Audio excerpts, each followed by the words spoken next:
The movie begins at a quiet riverside where Sergei Aleshkov manages to climb up a tree and, after reaching the top, brags to his mom and older brother. Suddenly, the peace is disturbed when a plane makes a dive in their direction. Sergei then grabs his slingshot and imagines hitting the plane with pine cones and destroying them. It was actually a dream, and Sergei wakes up in middle of the night when he hears a loud bang on the door. A lady barges in and is relieved to see the young boy alive. She tries to convince Sergei to come with her and act as his son since his mom and older brother were killed along with the partisans. But it was too late. Kraut patrols were on the way to the house. The lady forces Sergei to escape through the window and run. As he runs away, many of the houses in the village are burned down.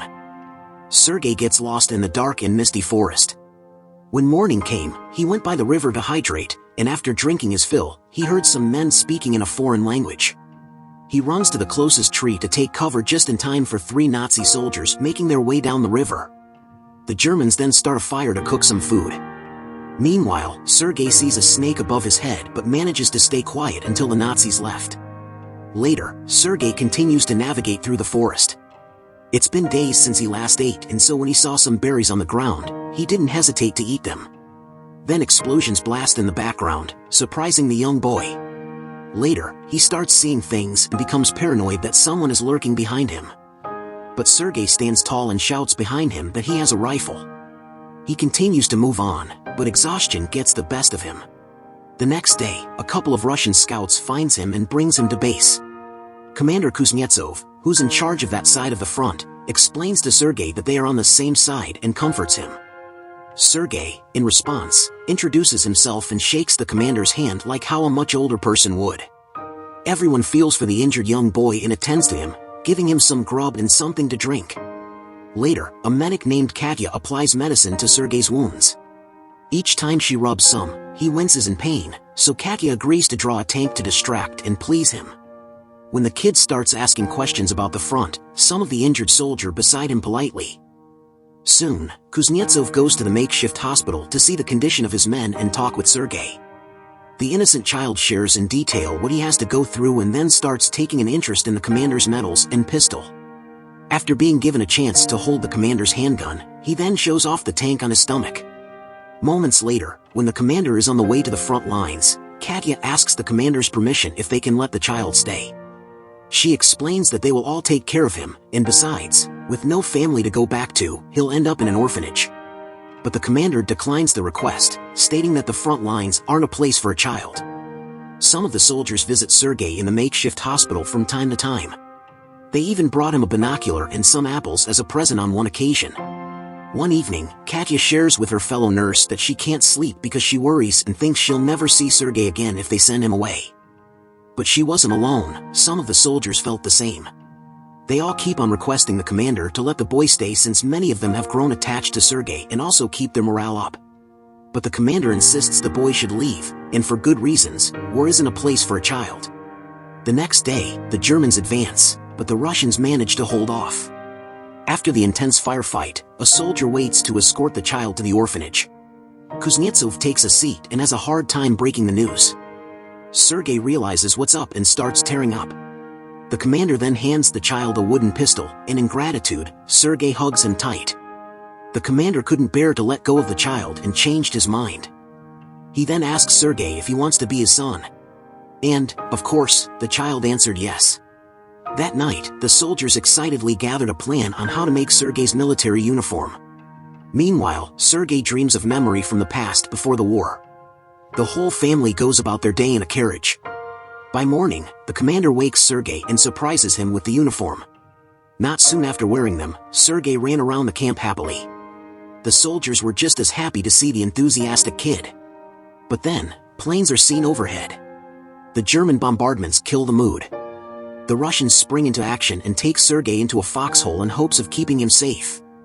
After the bombing, the number of wounded increased.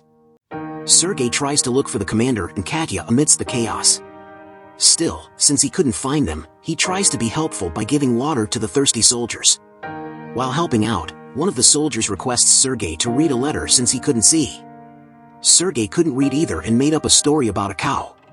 The blind soldier voices out that he doesn't have a cow, but the other injured soldier lets him continue and laughs it off. Eventually, other injured soldiers let the young child read their letters as well. Later, Kuznetsov sees Sergei sleeping on Katya's lap. The commander clearly has feelings for the beautiful nurse and tries to confess his feelings but gets tongue-tied. Then Sergei wakes up, prompting the commander to avoid the confession mission for another day.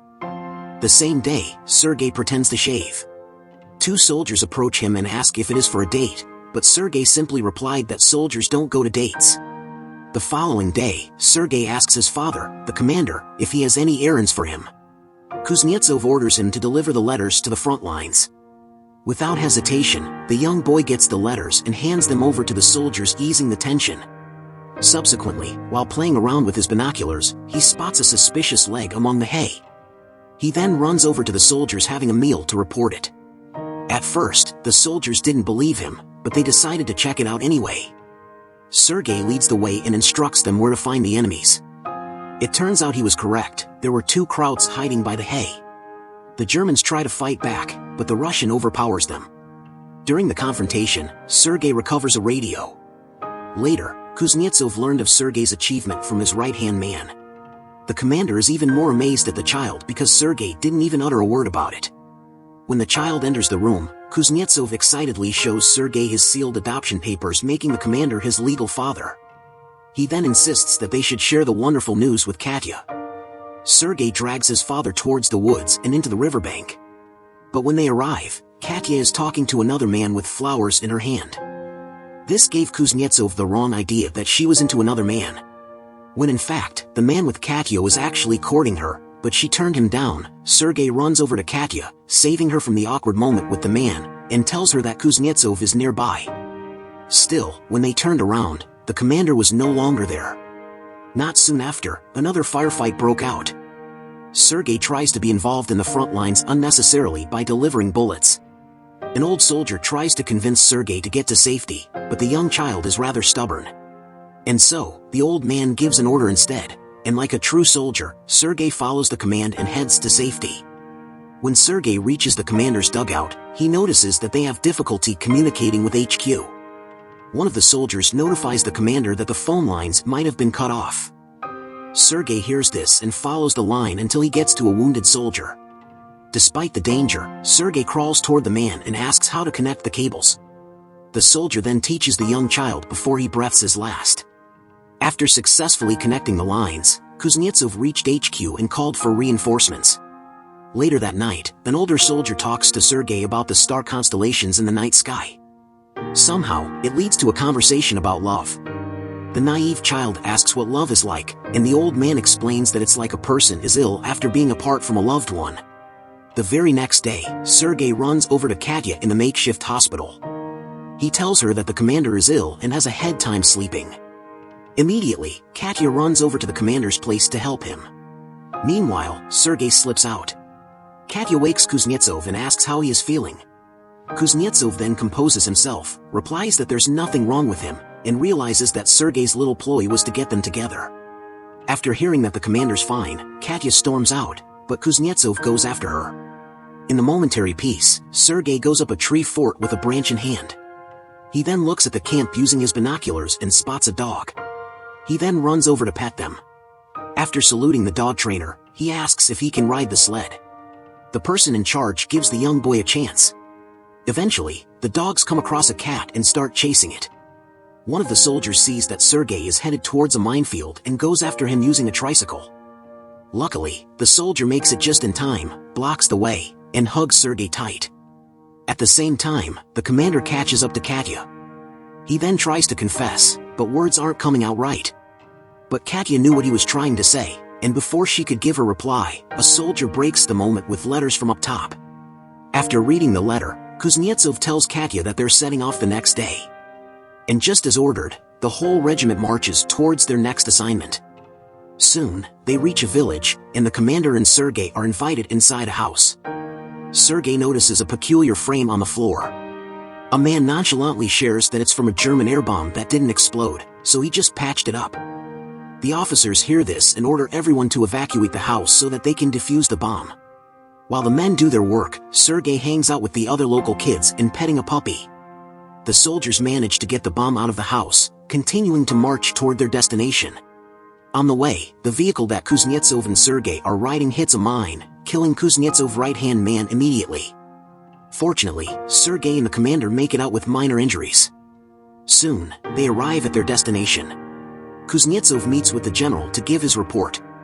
Sergei enters the room, and after a brief exchange, the general is fascinated by the young boy's wits and soldierly attitude.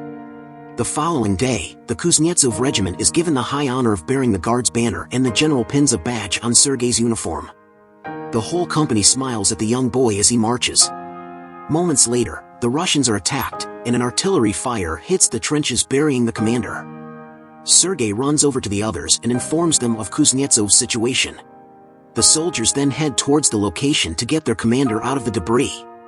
Kuznetsov survives the encounter. The movie ends with the regiment marching towards destination unknown.